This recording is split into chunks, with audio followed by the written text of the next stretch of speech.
If you follow the channel, you know over here my goal is to bring you the stories that don't always go viral or always make your local news.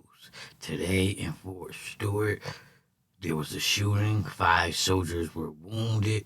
Suspect is in custody. And enough of me talking. Let's get straight to it. We are following the breaking news of the 5 soldiers shot today at Fort Stewart in southeastern Georgia, an Army base about 40 miles outside Savannah, a community of more than 10,000 people. All 5 victims right now are in the hospital, but Fort Stewart officials shared this afternoon that all 5 are in stable condition and all 5 are expected to recover, thankfully. Officials identified the suspected shooter as 28-year-old U.S. Army Sergeant Quornelius Radford, whom they say opened fire at his place of work with a personal weapon. Soldiers in the area that witnessed the shooting immediately and without hesitation tackled the soldier, subdued him, that allowed law enforcement to then take him into custody. That was Brigadier General John Lubas at Fort Stewart. Here's what else we know about how exactly the events unfolded this morning. Just before 11 a.m., we're told law enforcement was dispatched to the possible shooting at Fort Stewart. 8 minutes later, at 11:04, the base was locked down. At 11:09, emergency personnel were sent in to treat at least 5 soldiers shot. They were treated on the base before being sent to the hospitals. By 11:35 a.m., the shooter had been apprehended. 35 minutes later, the lockdown on the main containment area was lifted. I want to bring in CNN's Isabel Rosales. And Isabel, where is the suspect right now, and what do we know about him? Jake, good evening. He is in pre-trial confinement awaiting a charging decision. This is according to the general there of the base. He's awaiting that charging decision by the Office of the Special Trial Counsel. He has also been interviewed, by the Army Criminal Investigation Division, although it's not clear if he's actually talking to military investigators, if he's being cooperative. Now, we know that he is an active duty soldier assigned to Fort Stewart's 2nd Brigade Combat Team. He is from Jacksonville, Florida, and we know from the Army that he joined back in January of 2018 as an automated logistical specialist.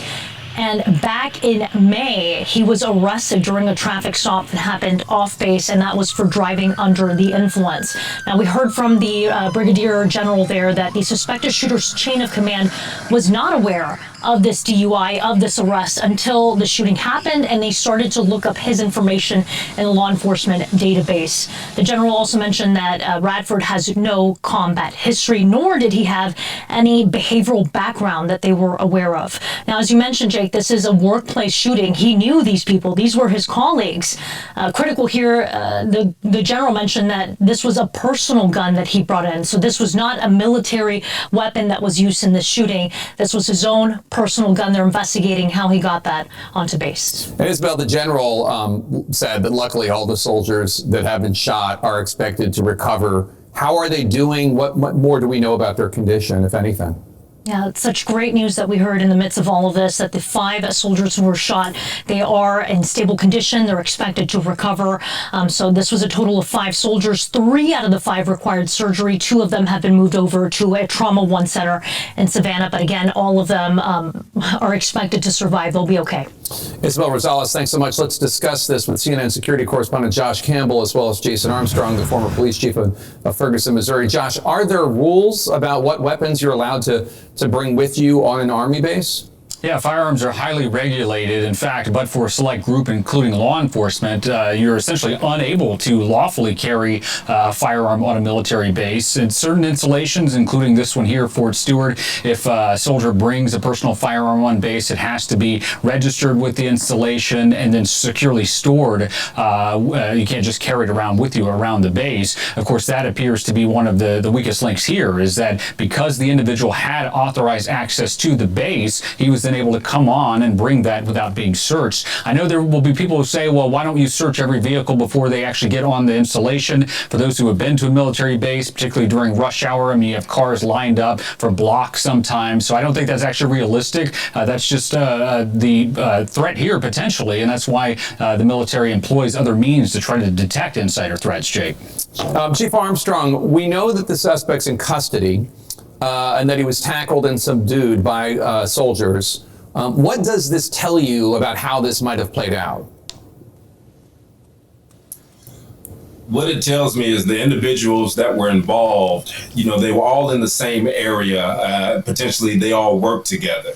And so whatever led this individual to make the decision to pull the weapon out and to start shooting individuals, one, it was either related to an altercation or something that was sparked in the moment, and this was an act that was just in the moment, or it was something where this individual had a long-standing challenge or problem with somebody there, and things escalated to where they felt the need to bring a weapon into that space and wanted to carry this out.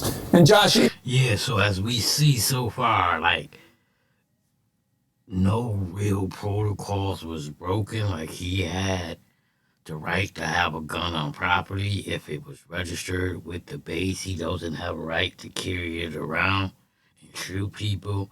But we won't know what happened until he start talking, or maybe a trial happens, or maybe some of the people that got shot speak, because, from everything we heard, he hasn't been in combat. He wasn't a bad dude, and these was his co-workers. You just don't shoot your co-workers for no reason. So was there an ongoing feud? Was there a love affair? We don't know if it was all men or women and men he shot. We gotta get to that, and when that comes out, we'll get right back to it and make another video. you're still an officer in the military reserve. What does the U.S. military do to try to prevent and stop incidents like these? Obviously, this is not as bad as the Fort Hood shooting we all remember from years ago, but it could have really, it's bad enough, but it could have even been much worse. Yeah, absolutely. But for those soldiers subduing this person, you can only imagine how worse this could have been. To your question about what the military does, there's physical security. Anyone who goes up to a base, you roll up at the ACP, the access control point. You have military police that are there controlling access. But again, we're talking about an individual who had authorized access to be on the base. And that's why the military regularly trains people and reinforces the training on trying to look for warning signs about potential insider threats. And that includes, you have a colleague, a friend in the military, you start to notice that there's something off about them. Maybe they're having, different struggles financially or personally. And the goal with that training is to sensitize people that, look, you don't just sit on that information, which is why it's going to be very interesting and important here for investigators with Army CID to actually interview people in the shooter's orbit, his friends, his colleagues, any of the victims, to determine whether or not, they had some type of beef with him. And so again, that's what they try to sensitize the soldiers to, that look, it's incumbent on everyone. If you see someone who is struggling, to speak up, the goal being to try to prevent something like this. Chief Armstrong, what kind of information do you think law enforcement is working to get out of the suspect right now? The number one question that they're trying to answer is, why did this happen and how did it happen? Whenever you have an incident like this, there are going to be a lot of questions that people on the base and people in our community are going to want answers to. And you're trying to figure out what contributed to this, because the number one thing that you want to do on the other side of it is to try to ensure that this doesn't happen again. So they're going to be looking at how this happened, how he got the weapon in there, why the checks and balances that they had in place failed in this instance, so they can put things in place to try to prevent this from happening again.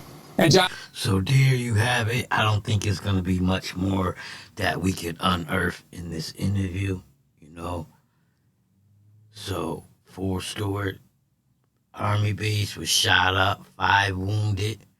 They're in stable conditions. The suspect is in custody. Get in the comment section and let me know your thoughts and opinions and your views. And over here, we present you with the facts, give you our opinion on those facts. And if you like how I do that, click that like, share, subscribe, hit the bell, click all, so you can get notifications every time I drop one of these videos. And if you out here shooting up Army bases, cut the shit. That part.